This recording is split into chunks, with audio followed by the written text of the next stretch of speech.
Hey guys, it's Rick from Rick's Bricks here with another video in my vlog series where I give tips and advice to other sellers from over 17 years of selling on both BrickLink and Brick Owl. I apologize, it's been a while, at least maybe a month or more since my last video. Just been very busy parting out a lot of sets, filling orders. Had a pretty good month of month of July. August is starting out a little slower, so I have time to do things like this video. As promised, today I'd like to talk about some of the Brick Owl integration features of the BrickSeller software that I've talked about in my other videos that I've used, I created and I've used since I started back in 2015 through 2017. I guess first of all, I'll just kind of quick review. I have made a lot of changes to my store and my warehouse since the last video, where I showed you how I put away parts that kind of overflowed some bins. I had that happen again, and I'm kind of slowly making my way around. I still have some cups up on top, as that's my kind of way of storing stuff until I relocate things into another location where they'll fit. But I think since the last video I did sticker some more of these empty inventory locations that are more the medium size, similar to medium-sized drawers in the cabinets, and I did finally get around to rearranging and restickering the Sterilite containers that I had in this spot that were new. Up to that point, I had a gap between my 09 AK column and my 09 AL column that started over here. And to keep things flowing through, I could no longer stack 4 high in this area, so I've got 5 across, only 2 high, and so now my AL through, I forget what row on the next 5, would go up through to 12, from 01 down below all the way up to 12. Now they only go to 6. And then I basically had to shift everything down, and then I kind of put the empty ones down below at the end here that I had over there, and now I have, instead of ending at column AS for my row 9, I end at AX, and still have room probably for 2 more of those, which will work out perfect, because I'll go AY and AZ, and that's probably as much room as I have to expand those. But other than that, I don't think anything has really changed in my my store warehouse setup. So to begin with, today I want to talk about something first that I think I've failed to mention in previous videos, but it's the topic of retained lots. And what I'm referring to is in BrickLink, when you set up a lot, you have the ability to, and I think by default, when you set up a new lot in BrickLink, I haven't done this in a long time because I set up all my new lots through BrickSeller, but when BrickSeller creates a new lot, it always sets the lot as retain after sold out. So that's what that checkbox means. And I'm not quite sure why the original developer, Dan, developer of BrickLink, chose to put that as an option on the lot. And even more interestingly, I don't know why he chose the default to be not to retain the lot after sold out. I don't know why anybody's selling standard parts or sets, for that matter, would not set that to retain, especially part sellers, because typically once you've established a lot for a part color combination, you're going to hopefully quite frequently sell out of that lot, and then also add back to it at some point, either through parting out or buying specifically those parts to restock your inventory. In BrickLink also, I don't know why it is, but in order to have a zero quantity lot like this one is, it also has to be marked as stockroom. I don't know why that is, but if you may have experienced that before. If you ever tried to mark one from a quantity of something greater than zero down to zero, it'll give you an error and tell you that it's also got to be a stockroom lot. But in either case, I guess, again, other than if you maybe are selling custom items or something like that, where you'd never sell it again, or maybe even sets that don't come along. But again, as a part seller, I would assume that everyone would want lots to be retained. For people, at some point, that lot might sell out, and then if you have it not marked as retained after sold out, BrickLink will automatically delete that lot, and BrickSeller really has no way of knowing that other than unless it tried to constantly keep monitoring that, and I don't think that's, number one, necessary, because I just don't think it's a good practice to even do that. So at one point I tried to make a change to BrickSeller that if you register, it will go through and change all your lots to retain after sold out. The problem that I ran into with that is that a couple of my users had very large inventories, and they blew out the maximum 5,000 API calls in a single day with that one process and tried to change all their lots. So it's something I had to discontinue doing, and now it's something that I advise new users of BrickSellers to do, and the most efficient way to do it using BrickLink itself is to use the upload feature. I'm sure if you've ever used that before, I can help you out with that if you've never used it before. But basically, you would just want to use create XML. You can only do 500 lots at a time, and you'd create XML to post here that with just the lot number and that one item that you want to change, which is the retain retain after sold out, for all your lots.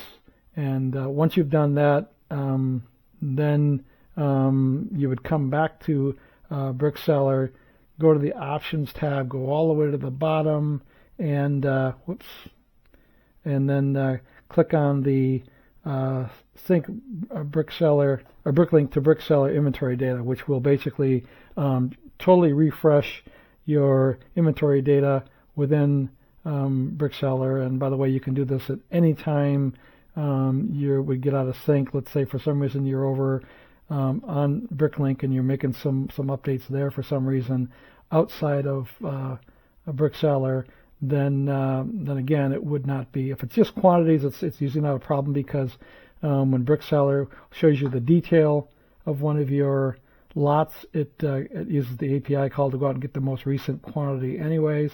But in terms of adding new lots, that kind of things, it wouldn't know about that. But the other thing that will happen is if you don't have your lots set as retain after sold out, and you come into BrickSeller and you go into say a detail for a particular item, and it wants to show all the information for each lot. If BrickSeller has the lot and it can't find the lot when it goes to get the current quantity from BrickLink, you will see a big red message saying that it's out of sync, and you really should go to the Options tab and refresh your entire database to get it BrickSeller back in sync with what's on BrickLink.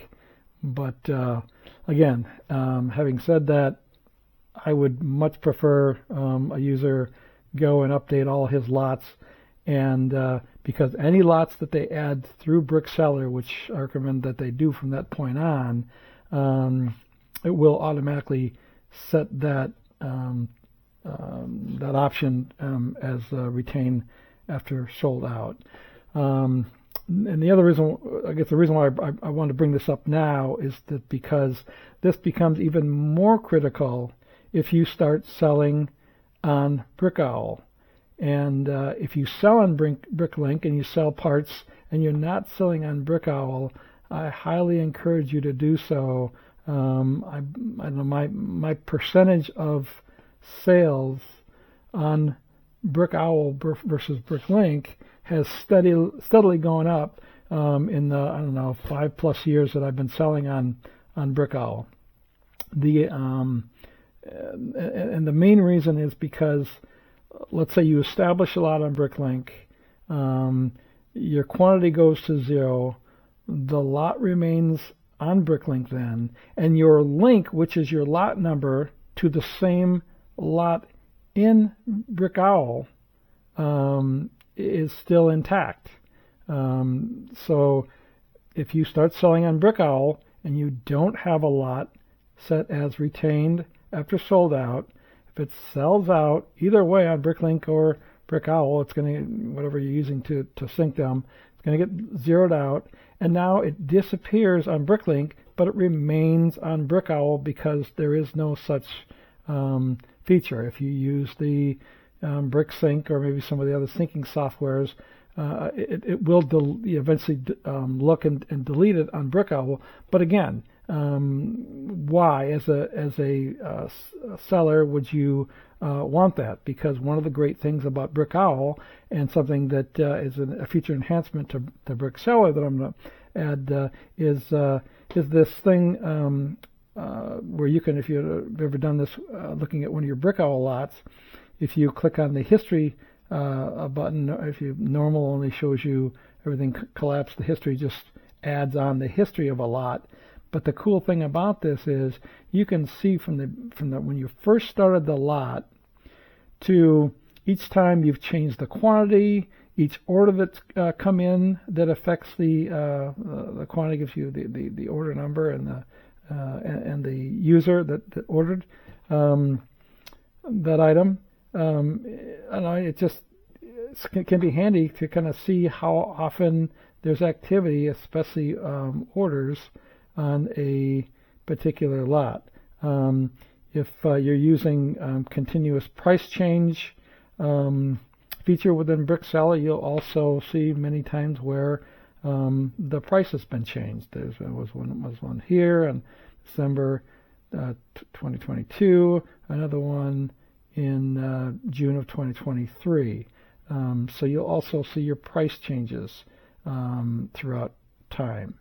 So again, I don't know what other people feel about that, but once you start selling on Brick Owl, I think it's imperative that you have all your lots set up to retain after sold out. So you keep everything in sync. You don't lose that link between the two, which is the only way that any software that syncs between the two can work properly, is to keep this external ID, which is really your lot number from BrickLink, linked to your lot in Brick Owl. So again, if you have any questions about that, please post them and I'll try to explain further.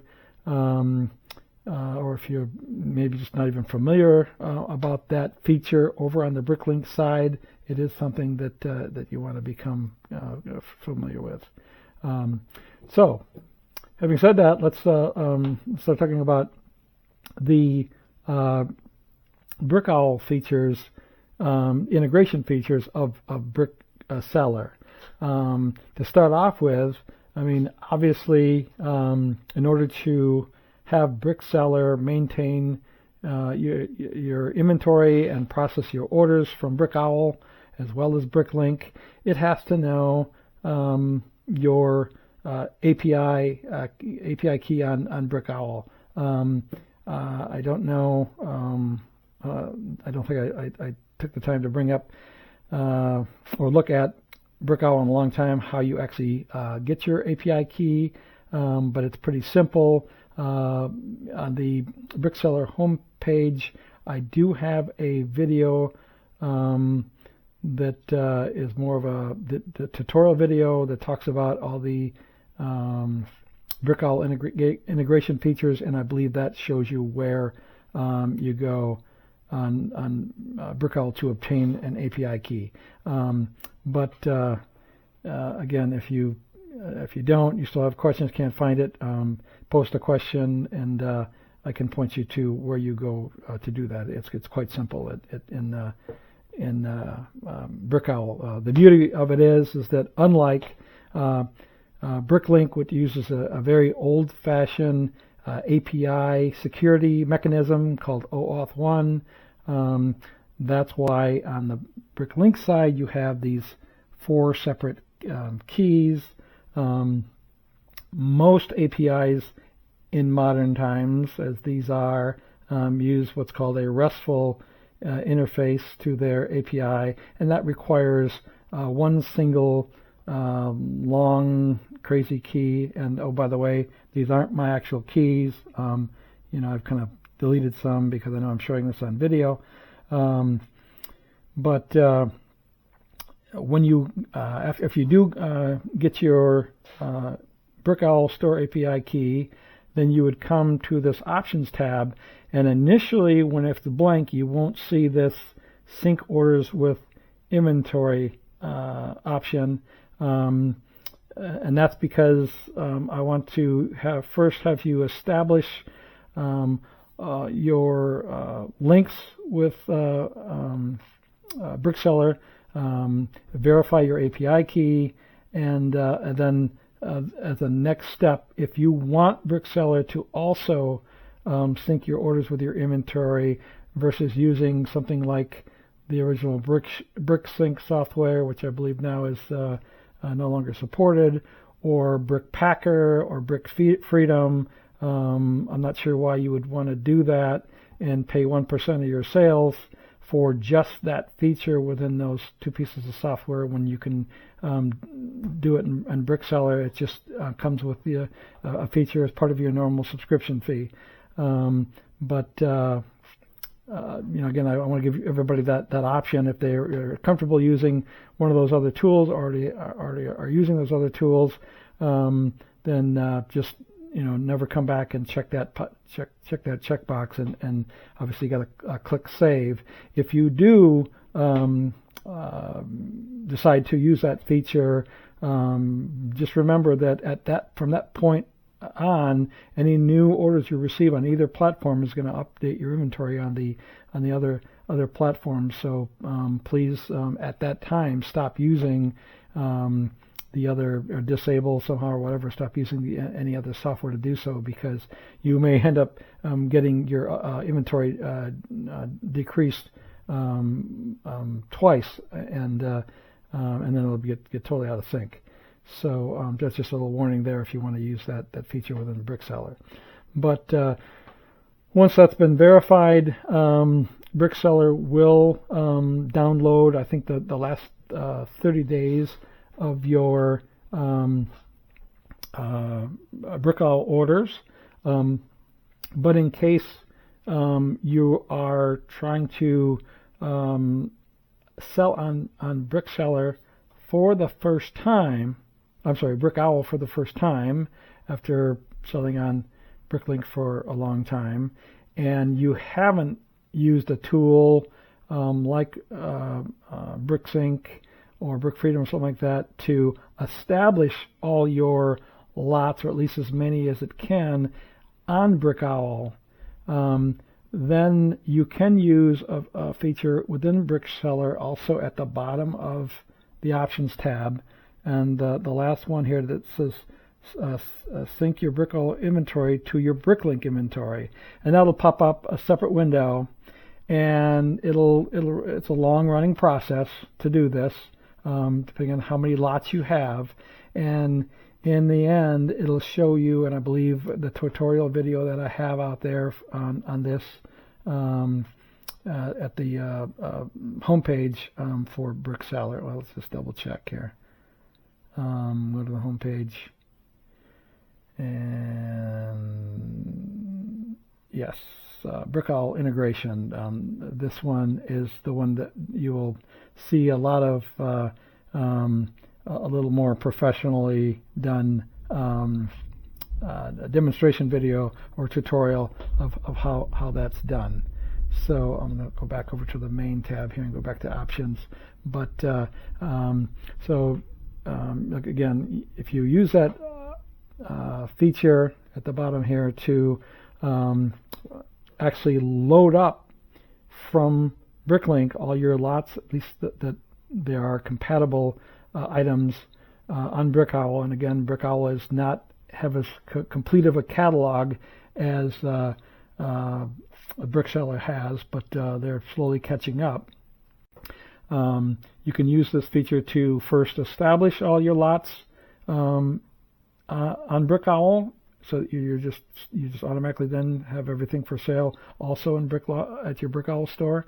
You can also use this, and I encourage you to use this from time to time, because it's the only time that BrickSeller, other than adding new lots to BrickLink and BrickLink and Brick Owl, it's the only time that BrickSeller, by using this feature, will check to see if lots that you had already on BrickLink at the time that you established those lots on Brick Owl, those items weren't available in the catalog.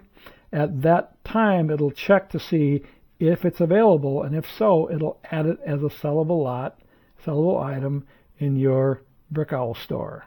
So I run that probably once a month for my store, and I'm always surprised that it usually finds 2 or 3 items that I've been selling on BrickLink for some time that wasn't available back when I first established all my lots on Brick Owl.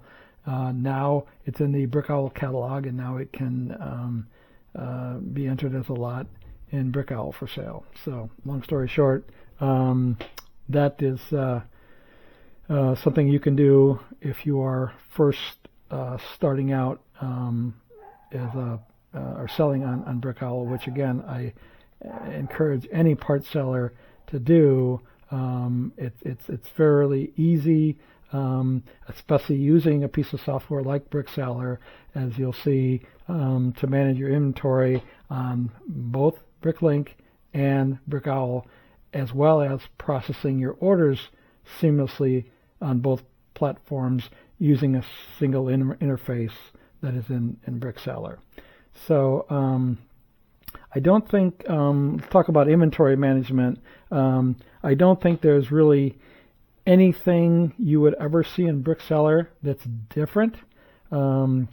BrickSeller will always assumes that you first sell on BrickLink, and then later started selling on Brick Owl, and you will always continue to do that. BrickSeller will not work for sellers that only sell on Brick Owl. I don't know why you would do that. You might be just partial to the way that site looks, the way it works. It might be a little more modern, more up to date than BrickLink, but I still think that BrickLink is what most people know about first, including buyers. There may be some buyers that like the interface of BrickLink, and once they find that they can find everything they need on Brick Owl, they will primarily shop there. I've never tried to find out where the market share split is between BrickLink and Brick Owl, but I just think it's it's one of those deals where why not, even if it's 5% of your sales would increase by going to Brick Owl, why you wouldn't do it when tools like BrickSeller make it so easy to do so. But again, just maintaining your inventory, maintaining your inventory quantities, adding new lots, anything you update. We'll search for something here. Since I refreshed it. A02, we'll look for a inventory location. Let's go to the little 4L lightsaber bars. And so anytime you were to change anything about a lot in BrickSeller, quantity, remarks, anything where there's a compatible field, corresponding field in Brick Owl, it will make the update in both places.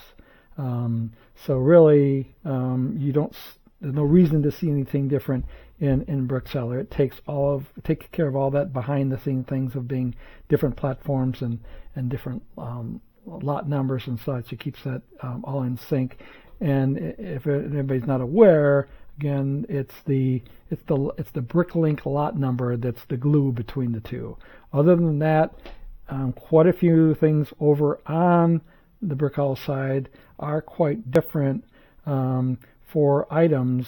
If you look at their catalog information for this bar type thing, you'll see it has all kinds of crazy stuff in here, but the main thing is the BOID, which is what most pieces of software use to look up an item. There's ways to look it up based on the IDs that would normally be used in BrickLink. You have everything from the design ID to the LDRAW IDs. I mean, there's just all kinds of things that, I mean, if you're not aware of, that's okay.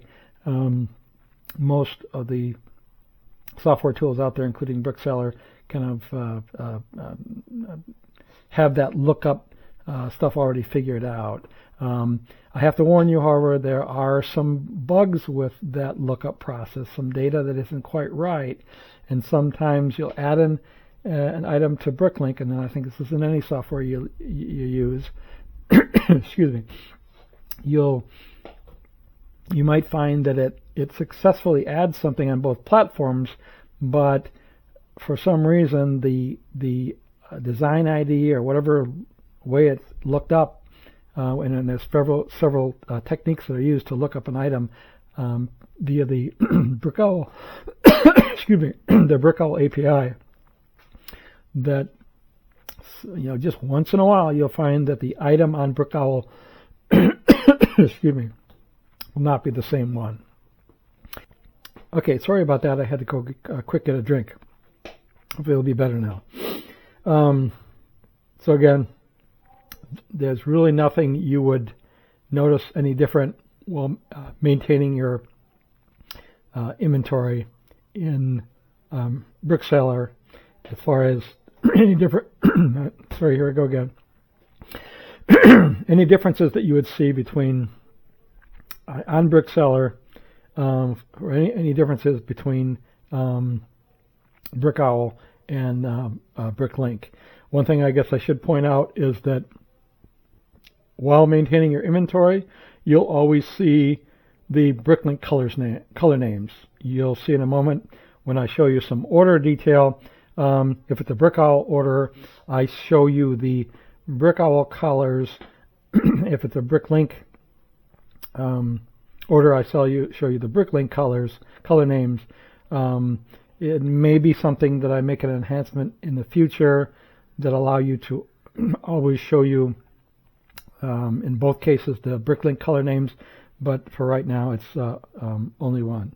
So if we go over to the orders tab in BrickSeller and search on your received orders, what you'll notice is, and I'm sure you've seen this on my prior videos when I was showing my order picking, what you'll notice is the first column labeled source will show you the two-letter designation of which marketplace the order came from.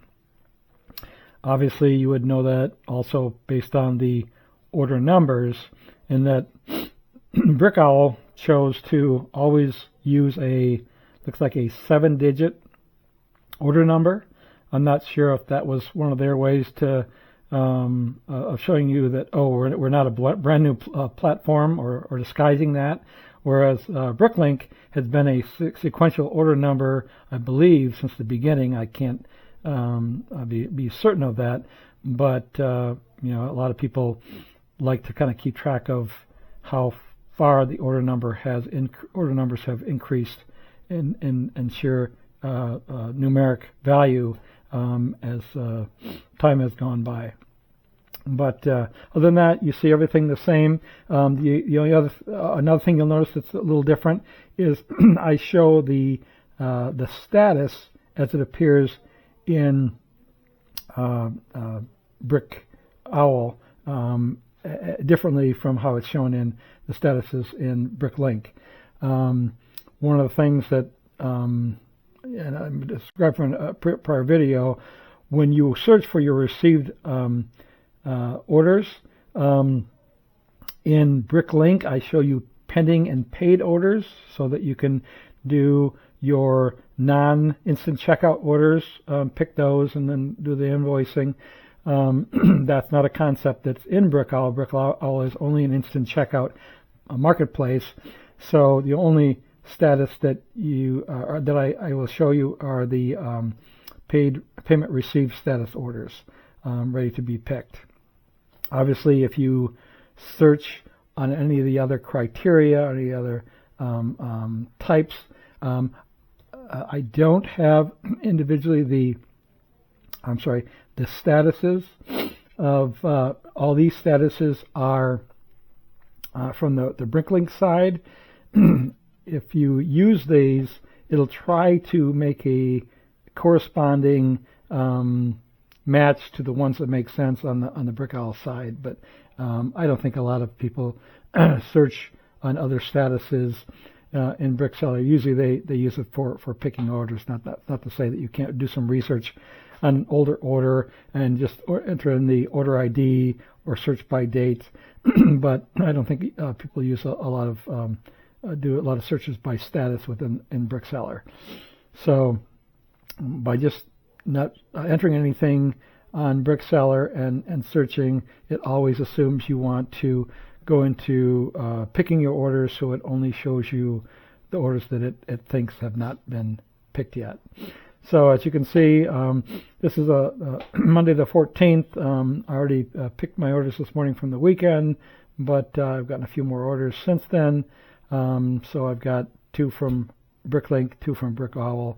Currently, the sort order is always a BrickLink on the top of the order, orders in descending sequence by date, followed by the Brick Owl orders in descending sequence by date.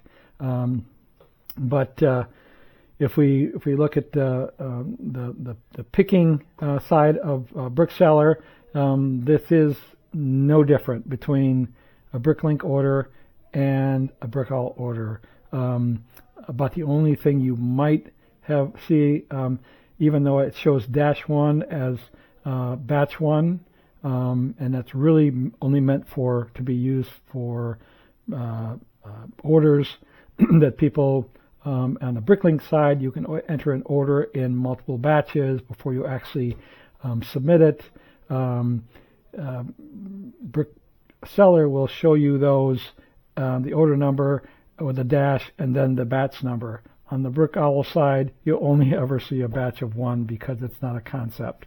If you've sold on Brick Owl for a while, you know that they have a concept. I'm trying to remember what it's called, but if somebody places an order and checks out, and then before you've actually picked and changed the status of that order, if they put another order, it'll link the 2 orders together, not charging shipping for the second order, only charging for what they've added to the order. It is a separate order number, but the orders are linked, and they might charge an additional shipping amount if the total weight of the combined orders bumps you up into another weight range based on your shipping weight ranges. But in any case, for Brick Owl orders, you'll never see it be more than just 1.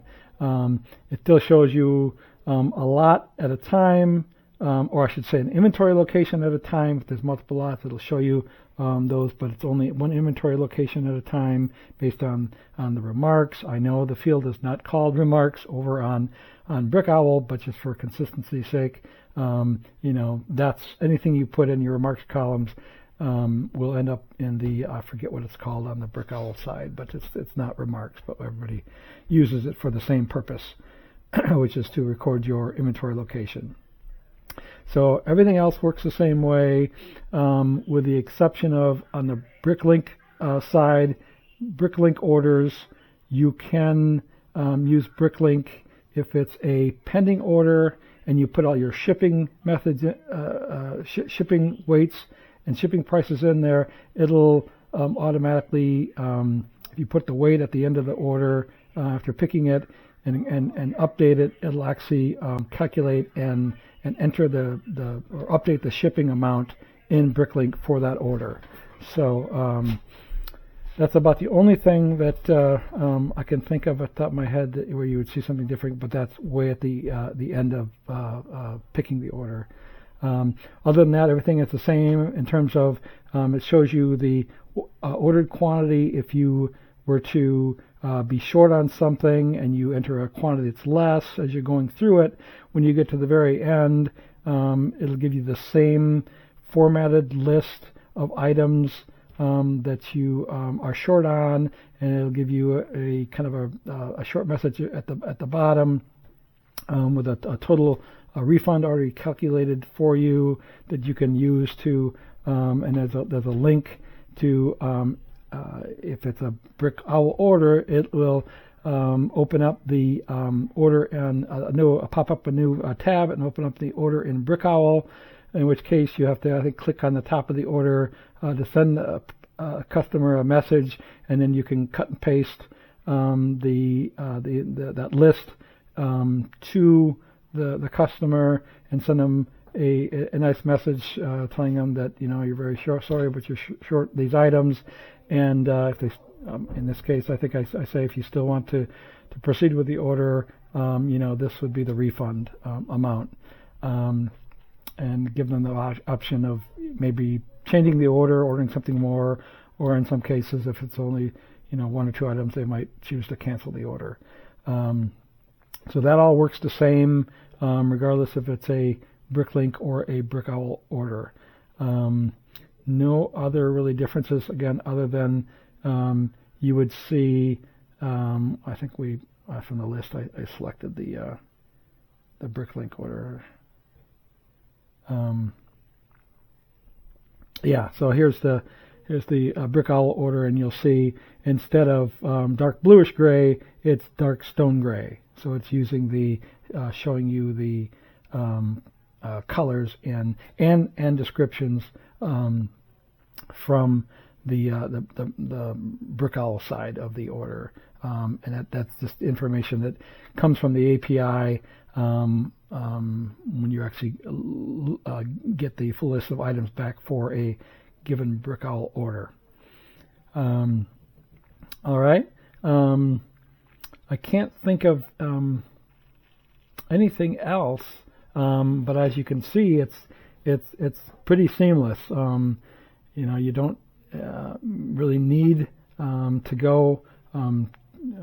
If you watch my other videos, I manage my store almost entirely using Brickseller. There's only a few instances where I go back to the actual BrickLink or Brick Owl websites to do anything.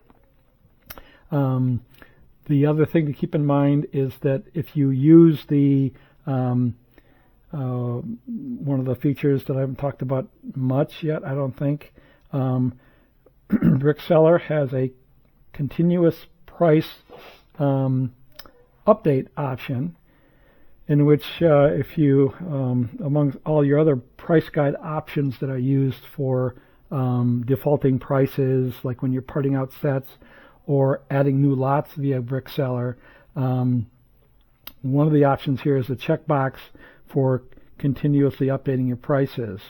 And because of the BrickLink API call limit, I have to limit that to 200 lots per day, and then it'll go through continuously all the way through your lots, 200 per day, until it gets to the end, and then it loops back and does them all over again.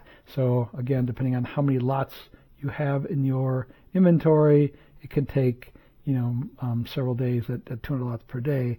But it's really the best that you can do because of the limit of API calls. I need to reserve some API calls just for your daily activity of mostly order processing and inventory management.